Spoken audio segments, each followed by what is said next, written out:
What is good, everybody? Welcome to the second episode ever of the NFC West Mixtape. I'm Rob Stats Guerrero from the Gold Standard Podcast Network alongside Dan Viens from the Seahawks Forever podcast. We are here every week breaking down the biggest and all the stories coming out of the NFC West. Dan, thanks for hopping on my channel this week. Absolutely. And, I already consider this a success. There's a litany in the history of television of shows that don't get past their pilot. So episode 2 is a big deal. We have made it, and it is funny because in last week's episode, what did we talk about? Well, the Rams, we don't know what the Rams are going to be. Matthew Stafford, his back, the epidural, all that stuff. And now a week later, all of a sudden, it's not the Rams with quarterback health issues. It's the 49ers with quarterback health issues. Yeah. Brock Purdy has a turf toe variant. I don't know that there are variants of turf toe, whatever. The report came from Ian Rappaport this morning that he was going to be out 2 to 5 weeks. However, I don't know if you've heard this, but John Lynch was a guest on KNBR. He had a little slightly sunnier report. I talked to, obviously, our trainer, our doctor, Dr. Anderson, who's the preeminent foot and ankle specialist in the NFL, and what we're dealing with is like kind of a week to week thing. So that's our information. Brock's doing well, coming back from it, and we'll just treat it as such. He's doing a nice job, doing everything he can to get back out there as soon as possible, and so that's where we're at. So slightly sunnier report. Now, he just could be completely BSing and just doesn't want to admit that Brock Purdy is going to be out. But what's your reaction to John Lynch's comments? That I can empathize and I can relate. Like, I've battled this injury in my life. I spent my previous career on my feet for hours and hours at a time. And I have a recent experience with this. Literally the first day that I went to cover training camp this year, I aggravated it badly and spent the next 3 or 4 days not even being able to put weight on my foot hardly at all, like hobbling around like a pirate with a peg leg. But then it got to the point where it's like, I got to go see someone. I might need surgery. Like, this is so bad. I can't get out of bed. I can't walk. And then woke up 5 days later and it was fine. And so it is one of those types of injuries that really there's nothing you can do for it except stay off of it. And then it's just kind of up to individuals' ability to heal that determines how well it goes. I could see him being out the 5 weeks. I could see him playing next week. Well, that's why I kind of tend to believe John Lynch a little bit, because it's like, this is the type of thing where, part of it is a pain tolerance thing. Part of it is, how does it flare up? It's not like a broken bone, it's different than that. So maybe the 49ers can get a little bit lucky. But hey, they did what they needed to in week 1, not to rub salt in the wound, Dan. But when Brock Purdy needed to go down and get a touchdown, they hit Ricky Pearsall on that deep bomb. And of course, the throw up the Tonjes in the end zone, which, maybe they got a little luck on. I'm willing to admit that, but it ultimately ended up working out. You mean this play? Wait, it's not working. No! There we go. That's what I was looking for. And look, before we get off the toe injury thing, I got to say this, because I think they said his shoulder was banged up too. Like, there was no indication really during the game that he got hurt at any point. So, kudos to Purdy for toughing that out. According to Next Gen Stats, he faced the most pressure he's ever faced in a game in his NFL career, nearly 60%. But still, his pressure numbers were really good. I thought we saw, in some ways, the best of Brock Purdy that day. He's tough. He hangs in there, and he makes plays, and he made plays at the end. And everyone here in Seattle is down on Reek Woolen, and we'll see against Pittsburgh on Sunday if he's actually out there as a starter. McDonald's kind of throwing that up in the air, as any coach would, because you don't want to let the Steelers know. But his position is on shaky ground, and that game is one that came down to 3 or 4 plays, came down to 2 or 3 50-50 balls. There was another one on the second to last drive for the Seahawks that I thought JSN had for a big gain that Renardo Green made a great play on and knocked out. And those 50-50 balls all went San Francisco's way. They each turned it over twice. And I thought it was a great football game. The blood pressure was high all the way through. And that's what we love about football. Didn't go the way that, our team wanted it to go, obviously. And now the Seahawks find themselves in a very precarious position here. When you look at these matchups that we're going to talk about for week 2, there's a very, very strong chance, as much as I'm bullish on this roster and Mike McDonald as a head coach, and I think the Seahawks could be the best team at the end of the season as they progress, they could start this thing 0-2, and the rest of the division could be 2-0, and they might be, looking upward. I think that this is the type of game that both of these teams are going to find themselves in more often than not. Close game where it's going to come down to that handful of plays to decide the winner. We're going to get to the Seahawks a little bit later, but I want to stay on the 49ers for just a minute. I want to ask you, what was your impressions of the 49ers defense? Because I was extremely impressed with Robert Saleh. I loved the way they were pressuring Sam Darnold or making Sam Darnold think that he was going to be under pressure. There were a few times in this game where I felt like Sam was uncomfortable, and that's something the Niners did not do the last time they faced Sam Darnold, and I was really happy. It seemed like they did it on Sunday to me.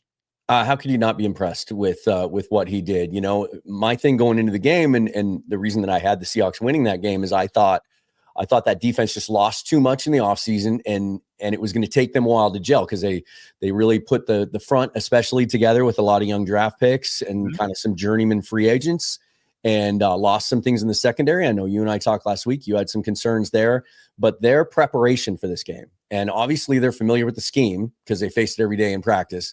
Yep. Robert Saleh was on top of it, and he had his guys. They were so assignment sound and responsibility sound in that game. Did a film breakdown with a quarterback coach yesterday, and there was one play in particular. It was really one of the only plays Cooper Kupp made in the game. It was a 3rd and 9. He got 8 on a little slant. It was a beautiful tight window throw and a great catch and solid coverage. And you could see the safety on the wide side of the field playing a robber position. And the second the ball was snapped, he saw the route that Kupp was running, and he knew exactly. He recognized that route and that play concept and was able to break from the far side of the field. And almost, if that ball wasn't out when it was, he would have made a play on that ball. And that just shows you how the preparation and the understanding Robert Saleh had about how to attack that offense. You know, I'm a lot more bullish on the 49ers' chances this year because of what I saw from that defense, that they might be able to withstand.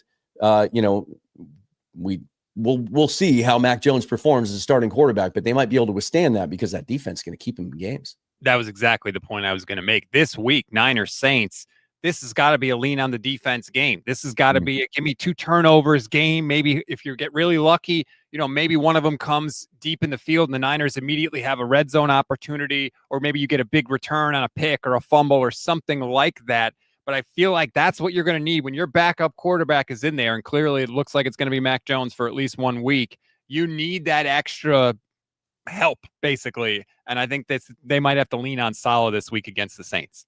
Yeah, and the Saints threw it almost 50 times in Kellen Moore's head coaching debut with Spencer Rattler. I don't know that that's a sustainable, winnable formula going against what we saw from that defense on the 49ers. I was thoroughly impressed. And then you think about, like, they didn't get a lot of contribution from those young guys up front. Mikael Williams was kind of shut out in that game. Alfred Collins had some rough reps, and we didn't see a whole lot of CJ West. That's going to get better. At some point this season, those guys are going to contribute a little bit more. I think, you know, you might only have Robert Saleh for 1 season there as a defensive coordinator, but it might be an enjoyable one. God, we missed you, Robert. Thank God you're back. It was so nice to see. And it carried over. It's exactly what we saw in the preseason. And I love that it carried over immediately to the regular season. We'll see if they can get it done. Second straight week on the road, second straight week in a very difficult place to play. Communication could be an issue. We'll find out. But that was the 49ers in week 1. They ultimately get it done, get a big divisional win. We know this team struggled in the division last year. And so we'll see what happens this week in New Orleans. Now, we'll get to Seattle in a minute, but first, I want to just give a little love to Sleeper, the best app out there. I'm telling you, I always say I never promise 100% accuracy, but I promise 100% authenticity on all my shows. I'd never used Sleeper before this season, and as soon as I downloaded it and I checked it out, I was like, this is amazing. They have everything you could possibly want. If you want to do fantasy, they have fantasy. If you want to do picks, they have picks, and it's super easy. All you do is you go on, you can see my screen right there on the phone. They have all the sports right there at the top. It's incredibly easy. Choose more or less from the predicted stats, and you can win up to 100 times your money if your picks win. Now, here's how you know Sleeper is great. Not only are they working with us here on the Gold Standard channel, they're also working with you, Dan, on Seahawks Forever. So we have a little competition right now. If you're a Niner fan, feel free to use my code GSP. You get a 100% match up to $100 deposit. Again, use my code GSP. Or if you're, a jerk and you're a Seahawks fan, you could use Dan's code. I'm not going to say you shouldn't do it, but you could. It's an option.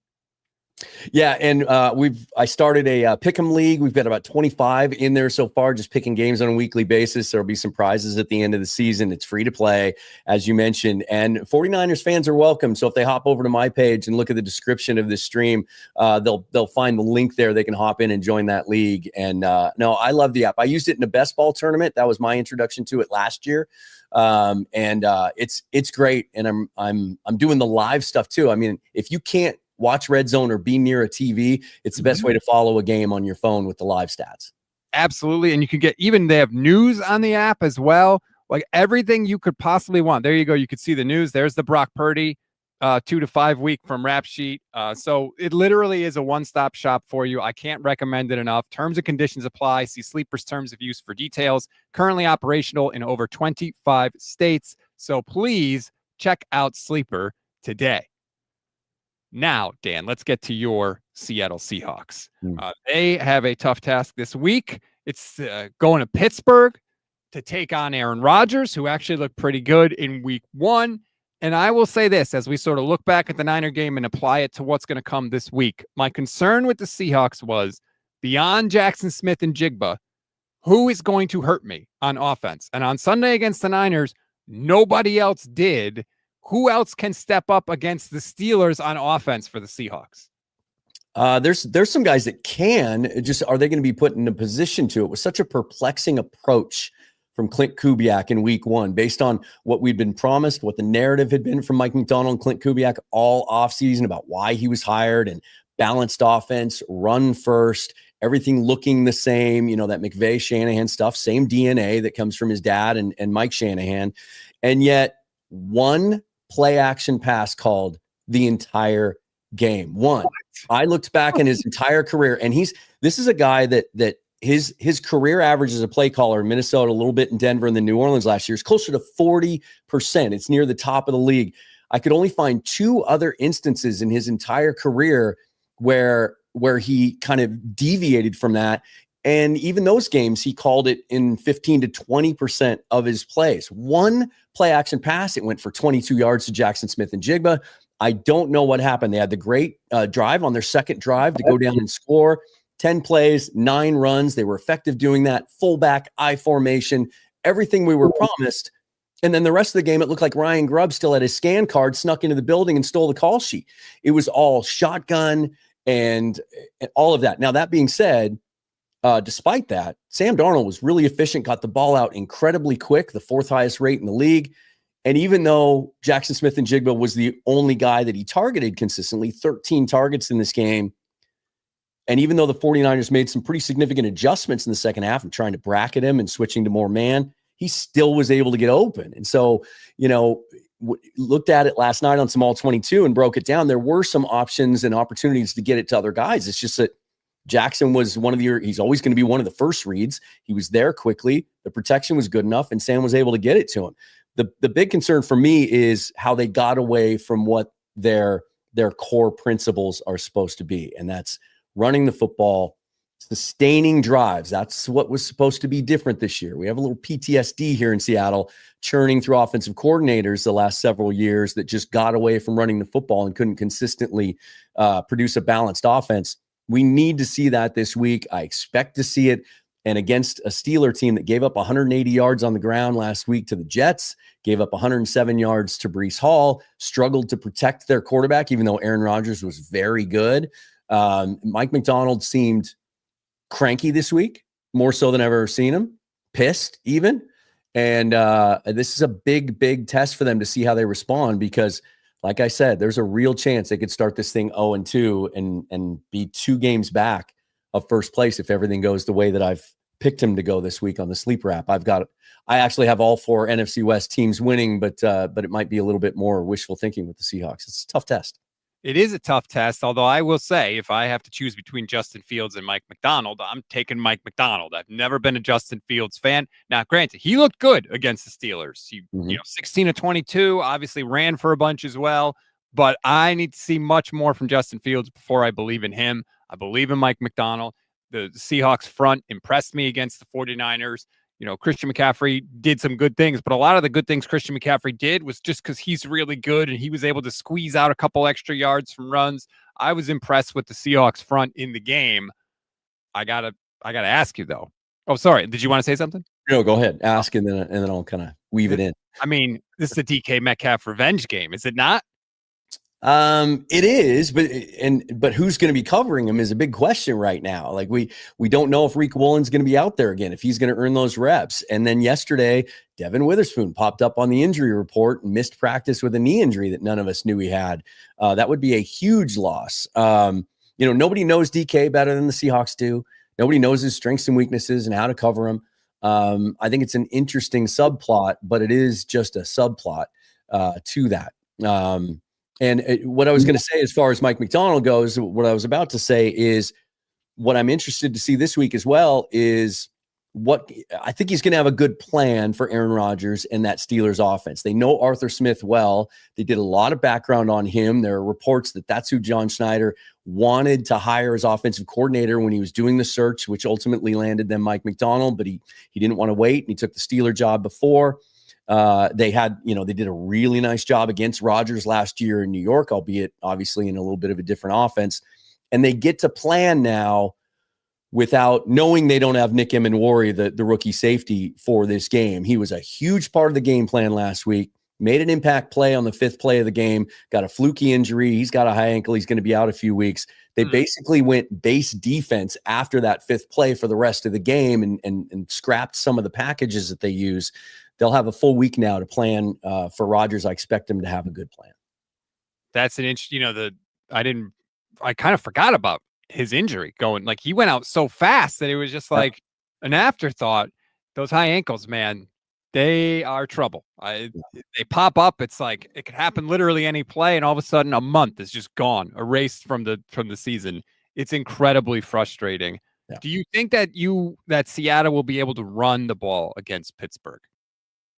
They should, if the Jets could. The Jets have a couple first-round picks up front. I know that, but the Jets run the exact same scheme. It's Tanner Ingstrand, Kate from the Lions. They run like 75% outside zone. That's what the Seahawks like to do. Going back and looking at the tape, I thought some of the wide zone run stuff looked better than the results indicated, and they were able to run on that first drive. The question for me is who's going to be the lead back? And I thought, in that touchdown drive, again, we saw a lot of Zach Charbonnet, and there was a lot of speculation coming into the season. He might actually be a better fit for the scheme in Seattle than Kenneth Walker. And it sure looked like that. And yet after that drive, they kind of shifted to Kenneth Walker, and he didn't have a whole lot of success. I think you're going to see, and they also scrapped the fullback. We didn't see I formation fullback Robbie Utes until the field goal drive in the fourth quarter when they kind of went back to basics. I expect to see more of that. I expect to see a commitment from it. And from everything I saw in training camp and everything I saw in the preseason, some of that translates, some of it doesn't. They're going to keep hammering away at it. And I think they'll have some success running the football. Heineman on Twitch asks, Kenneth Walker done? I'm perplexed by him, Dan, because sometimes he looks so good, but seems like there's a lot of games where he just doesn't do anything. It just, my concern with him, the talent's there. Nobody questions that. Like if he hit the open market, he's someone's going to pay him because of the talent. Like I've always said, he has Jahmyr Gibbs upside. Like there's a similar amount of explosion and dynamic. He's good in the passing game. He's a better pass catcher than people give him credit for. And he can take it the distance on any play if he gets a crease. I feel like so much of playing the running back position is instincts, right? Running to daylight, feeling where the creases are. And that's especially important in this scheme. Because it's not designed to just open specific holes that you run to. It's up to the running back to pick and choose his spots. I kind of feel like he might be broken. That the really, really poor offensive line play in Seattle over the last couple of years and just continuing to get the ball and being hammered in the backfield time and again, that those instincts aren't there. I do see those from Zach Charbonnet a little bit more. And that's why I think he should be 1A and Walker should be the change of pace guy. Before we move on to the Rams, I want to ask, what's your level of concern now at 0-1, and what will your level of concern be at 0-2 if Seattle happens to fall in Pittsburgh? Significant.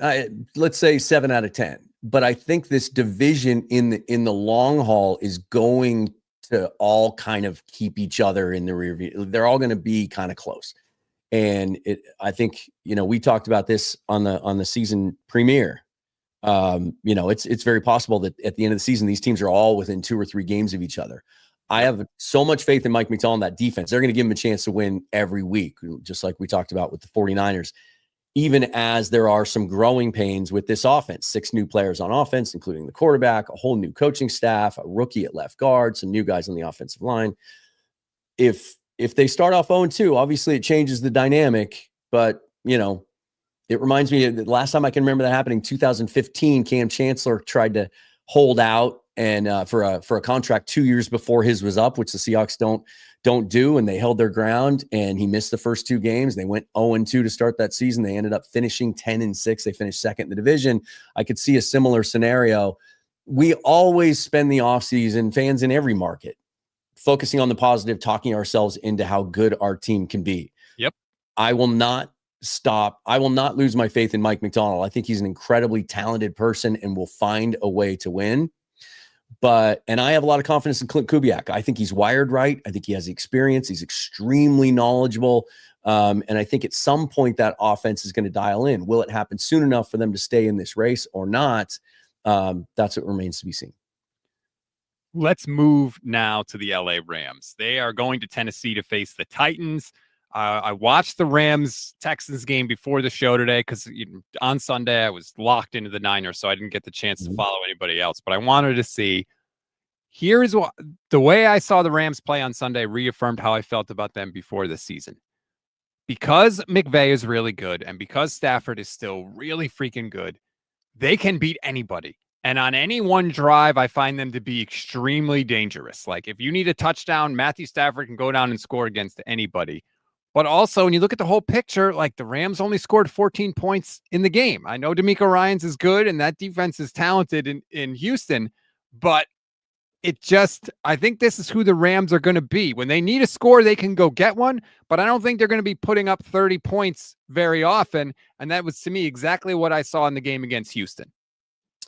Yeah, I feel like it's going to be a week-to-week kind of storyline with the Rams. I felt the same way. I thought they were going to have an easy time against the Texans because I thought that defensive front 7 was going to just wreak havoc on that rebuilt Texans offensive line, and then they actually lost their center, gets carted off during the game. They had to shuffle some guys around there.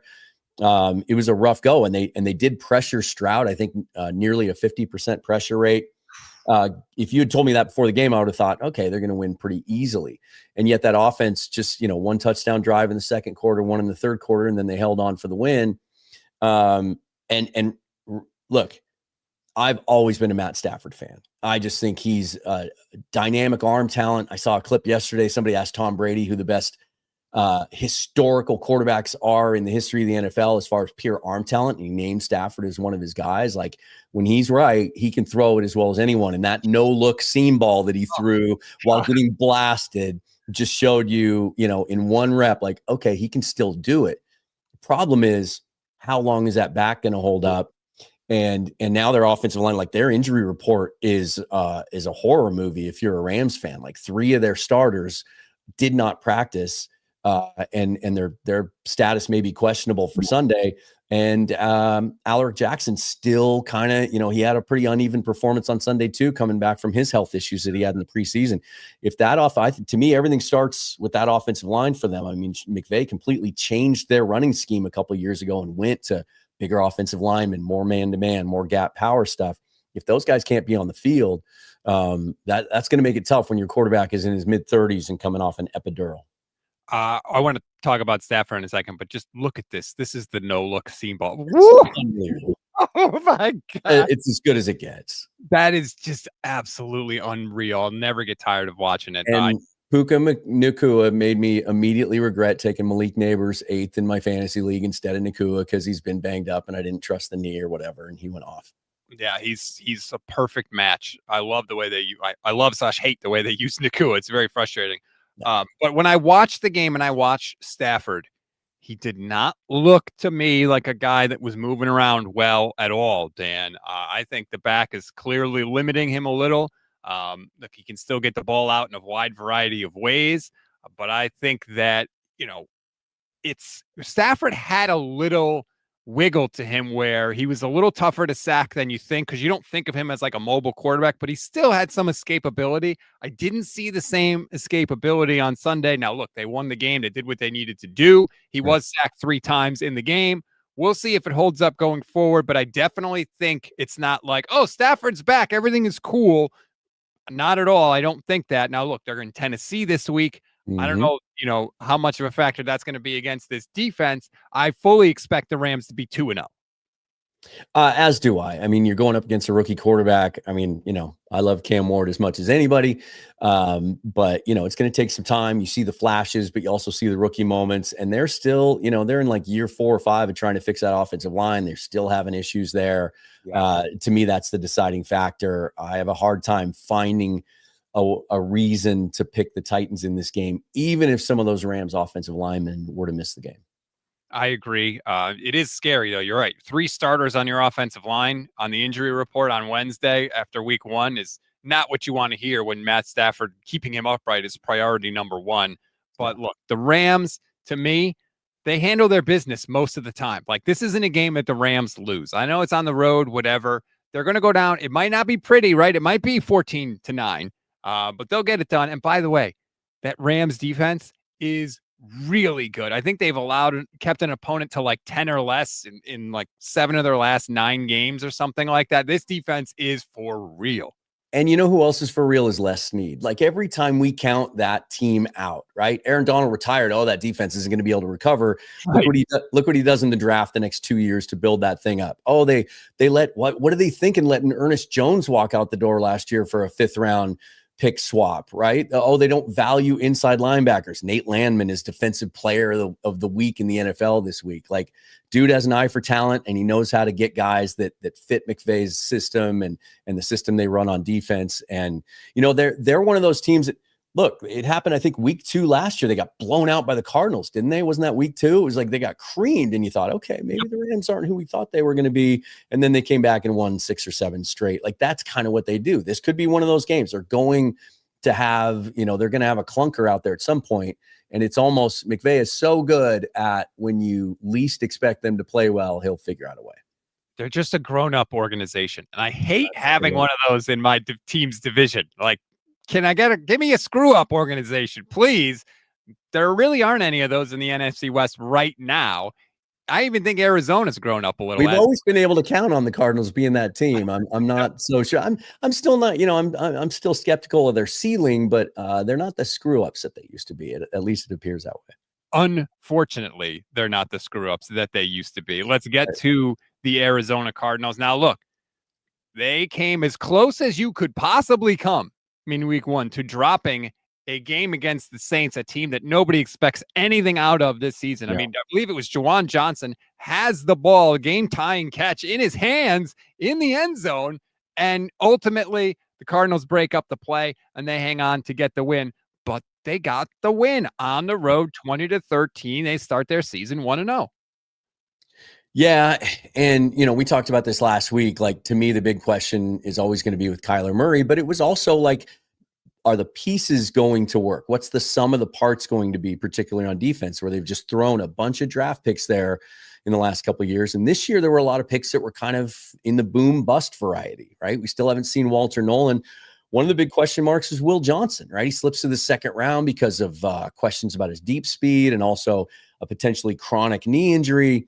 He might have been the best player on the field for them on defense. He looked awesome on Sunday. He was amazing as a rookie. Didn't look like a rookie. Josh Sweat made an immediate impact. The pass rush has been an issue there for a while with them. And I think Drew Petzig has done a nice job of getting through to Kyler Murray and getting him to play within the system. I was reading a piece earlier today. I think it was Next Gen Stats that called Murray's performance spectacular. He averaged 5.6 yards per attempt. Like, he was a point guard. He managed the game and he did it with short passes. But I think that's where he's most effective. And if Petzig can continue to get that out of him, that might be all they need if they can get that running game going.